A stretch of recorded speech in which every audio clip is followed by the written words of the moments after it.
Amigos, ¿cómo están? Estamos nuevamente en nuestro programa Negocios, Estrategias y Tácticas. Hoy día vamos a conocer o vamos a recordar aquel concepto llamado marketing. ¿Y qué mejor de hablar de marketing, o qué mejor escuchar el concepto de marketing, si es que tenemos a una entrevista o un video que nos va a permitir recordar estos conceptos, que es de Phillip Kotler? Así es, Phillip Kotler, uno de los gurús del marketing, nos va a hablar un poco sobre marketing, el marketing 1.0, 2.0, el 3.0, ustedes dirán, estos son versiones de software. No, es versiones de software. Llegar a la mente, llegar al corazón y llegar al entorno del cliente. Así es, posicionamiento, segmentación, todo eso lo vamos a ver en un pequeño video, y quiero que por favor me acompañen a ver el video y después haremos un comentario muy rápido porque es bastante explícito el video, ¿sí? Acompáñenme por favor. To Management TV. Today we're once again with Phillip Kotler. Phil is the world's most renowned expert on marketing. He is the creator of the field and has written over 50 books, 10 of which have been in the last 5 or 6 years, and has recently published a book on Marketing 3.0. And we're going to learn about it with him today. Thank you very much, Phil, for being with us today. Happy to be with you always, Eduardo. Marketing 3.0, what is it all about? Well, let me give you a preview. Yes. It turns out that I believe most companies are in Marketing 1.0, which I will explain. A small percentage are in 2.0, and a few now are in 3.0. And by the way, no company should jump from being 1.0 to 3.0. They better crawl before they get to that stage if they want to get to that stage. A Marketing 1.0 company is doing the job, a good job. They are being efficient and profitable, making something for a lot of people. However, some companies have decided to learn more about who they're selling to. Okay. They move from just making and selling a good product to understanding their customers with big databases and watching movements in their customer fans and so on. And that is 2.0. And 3.0 goes further than that. 2.0, if you were to describe it with one word or one concept, what is Marketing 1.0? Well, 1.0 is appealing to the customer's mind wherever you can find customers. Okay. And 2.0 is appealing to the customer's heart by knowing a lot about the customer and trying to get closer to serving the customer. Okay. And now, yes, Marketing 3.0? And Marketing 3.0 is about knowing the customer is more than a person simply interested in a product that you're providing, but is a person who has concerns. Because the world is kind of getting more and more unstable. There's the question of, will the planet run out of resources? There's the question of poverty, water shortage. And so it's a context for a company saying, we care too. We not only want to sell what you want in the best form possible, but we would like to make sure that we understand the world you're living in, and we're trying to make a difference and also make a better world. That's 3.0. In one word would be? Caring. Caring about the planet and the world. Okay. Let's try to define the basic marketing concepts and apply them to Marketing 1.0, 2.0, or 3.0. Sure. For example, positioning. What is positioning?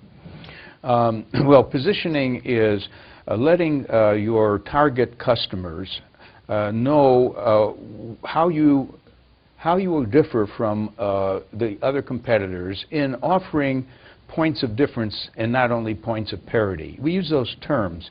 Most companies have to at least do the same thing the other companies are doing. Then they're on par with that. But you take a company like Starbucks, they're not only make sure that the coffee is fresh and that and it delivers what coffee should deliver, but they add much more. They're positioned as giving a finer coffee, more types of coffee, and a whole experience in a place where you're going to enjoy the moment of coffee. That's positioning.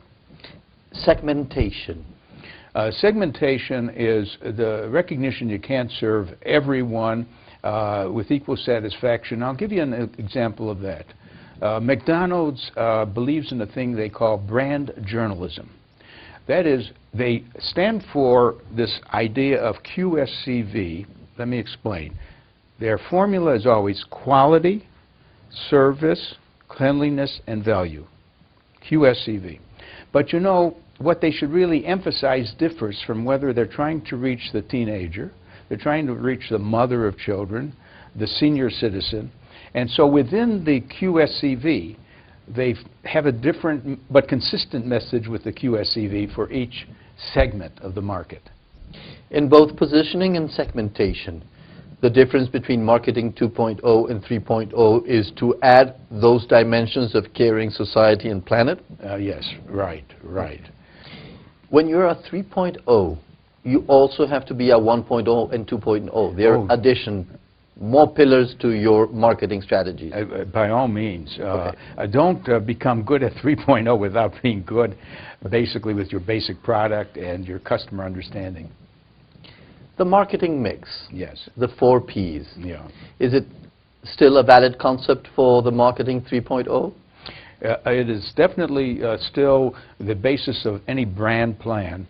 But there's one addition now called co-creation that was missing. Namely, the 4 Ps is what the company does on its own to set the product, features, the price, the place or distribution, and also the promotion. But you know, in setting those things, they ought to engage their customers who really love them. Let's assume that some companies have customers who love them. Companies like, for example, Harley-Davidson, where people who drive motorcycles, they often say, Harley, could we help you?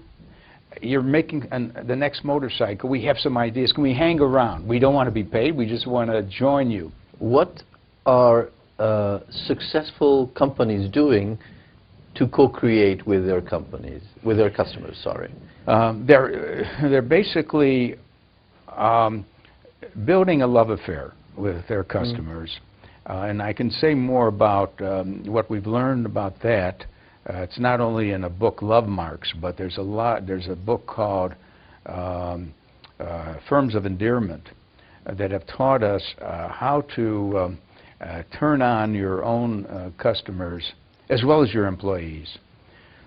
There's a lot involved in getting closer to your there's a thing we call crowdsourcing. It's a term used in a book called The Wisdom of Crowds, which say that there are a lot of people out there who would like to participate in your company in one way or another, and not only in what your product might become, but also what your advertising might become. Wonderful story about Doritos, which is a snack food like a potato chip.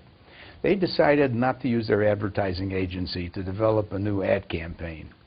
And they said to all of you people who love Doritos, any of you who want to create a campaign for us, an advertising campaign, please send it to us.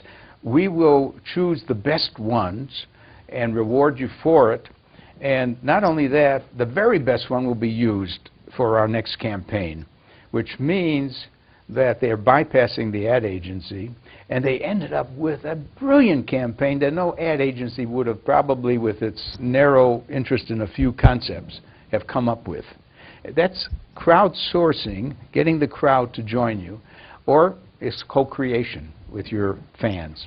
That's a great example on one of the 4 Ps that would be the promotion. Yeah. Let's take on the product side. Yeah. How can you invite specifically your customers or customers to design the product with you? Well, you know, it's been done for a long time within the B2B world, the business-to-business world. Any business firm that's making a technical component will go through an alpha and a beta test. Now, the alpha test is to make sure that the component works, doesn't break down inside the company using your own scientists. But then they select a subset of customers with whom they have a good relation, and they ask them to try the product and to suggest any improvements before they do a launch of the final product. So beta testing is the same as co-creation. Okay. Question is, what about a consumer packaged goods company? Well, they do it by having maybe a consumer panel, In fact, do you remember research being done at MIT called lead users? Lead users. No. The professor in that area has shown many companies that they will always have some users who are demanding. In fact, they take the product they just bought from you and improve it themselves. It could be a computer where they play around with the software or the hardware and make it work better. So lead users is another version of watching people take your product and make it better. Let's see co-creation with price. Yeah. Is that possible, or that's too risky? How can customers help you set the appropriate price? Well, you know, it's done in the following way, which most companies can't do it that way. When you say at a restaurant, and this has happened, come in, order what you want, and then pay whatever you want. That is to say, and a movie theater could do it. Movie theater could say, just come in, watch the movie, and just leave whatever you thought the movie was worth. Okay.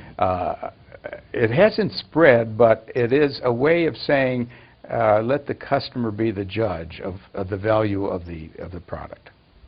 And finally, if we go to the 4 Ps with co-creation, would be place, distribution. How can customers help you co-create your distribution channels? Well, it isn't the final customers there. It is the distribution channels that are your customers at the intermediate level. Yes. And do you know many of the middlemen have been actually reshaping the product. The history of Walmart is telling a toy manufacturer their box or their package is too big for the shelf, and almost giving the design for a better box or package, or actually saying we won't accept it at that size, go back and so on. So I would say that is co-creation with your distribution system. ¿Qué les pareció? ¿No? Ideas muy claras, muy concretas. No solo al principio llegábamos a la mente, después llegamos al corazón, y ahora el enfoque o el entorno social o responsabilidad social que se maneja mucho en las empresas, que es el marketing 3.0. Amigos, yo creo que con este informe vamos a tener el concepto bastante claro. Poco a poco vamos a ir desarrollándolo y vamos a tener a otras personalidades muy importantes en videos, obviamente, para poder seguir conociendo. Vamos a una pequeña pausa comercial y después de eso venimos con una entrevista que yo sé que va a ser de su agrado.